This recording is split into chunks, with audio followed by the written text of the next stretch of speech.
দ্বিতীয় দফার ভোটের প্রস্তুতি চূড়ান্ত। ডিসিআরসি থেকে ইভিএম বিলি শেষ মুহূর্তে প্রস্তুতি পর্ব।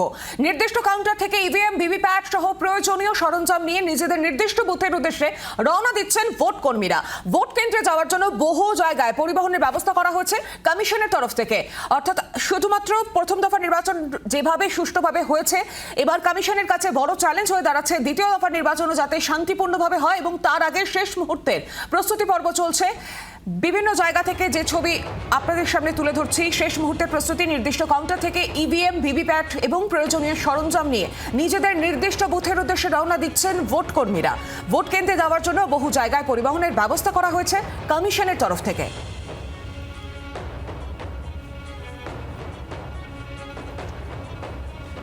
দ্বিতীয় দফার ভোটের প্রস্তুতি চূড়ান্ত। ডিসিআরসি থেকে ইভিএম বিলি হচ্ছে। এর আগে অর্থাৎ প্রথম দফা নির্বাচনের ক্ষেত্রে কিন্তু আমরা দেখেছিলাম ভোট কর্মীদের হয়রানির শিকার হতে হয়েছিল। শেষ মুহূর্তে এবার দ্বিতীয় দফা নির্বাচনের আগের মুহূর্তের প্রস্তুতি পর্ব তুঙ্গে। নির্দিষ্ট কাউন্টার থেকে ইভিএম ভিভিপ্যাট সহ প্রয়োজনীয় যে সকল সরঞ্জাম লাগে নির্বাচনের ক্ষেত্রে, সেগুলো নিজেদের নির্দিষ্ট বুথে নিয়ে যাওয়া হচ্ছে ভোট কর্মীরা। এবং ভোট কেন্দ্রে যাওয়ার জন্য বহু জায়গায় পরিবহনেরও ব্যবস্থা কিন্তু আলাদাভাবে করেছে নির্বাচন কমিশন। আরো বিস্তারিতভাবে জানি, সঙ্গে রয়েছেন প্রতিনিধি অয়ন ঘোষাল। অয়ন, দ্বিতীয় দফা নির্বাচনের অপেক্ষা এবং যে ছবি উঠে আসছে শেষ মুহূর্তে প্রস্তুতি পর্ব।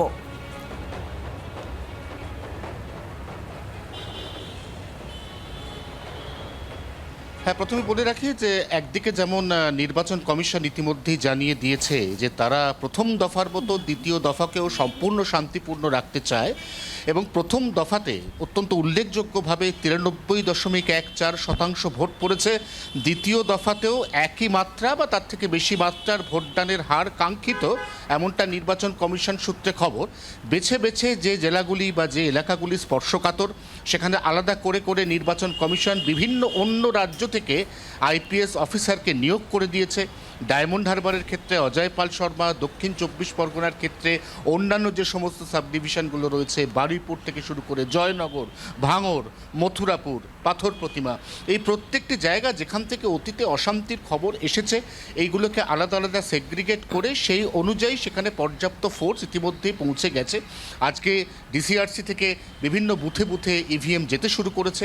ভোট কর্মীরা ভোট গ্রহণ কেন্দ্রে অলরেডি যাওয়া শুরু করে দিয়েছেন এবং তাদেরই গোটা যাতায়াত পর্ব এবং ভোটদান প্রক্রিয়া শেষ হওয়ার পরে ইভিএম সিল করে আবার স্ট্রং রুমে ফিরিয়ে আনা পর্যন্ত এই গোটা বিষয়টি যাতে প্রথম দফার মতোই একেবারে রেকর্ড ব্রেকিং হয়, সেই বিষয়টি এনশিওর করার জন্য সমস্ত রকমের চেষ্টা, সমস্ত রকমের পদক্ষেপ ইতিমধ্যেই নির্বাচন কমিশন নিয়েছে বলে খবর।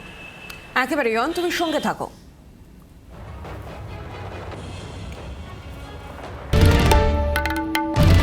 বাংলার আওয়াজ, বাঙালির আবেগ, জি 24 ঘন্টা।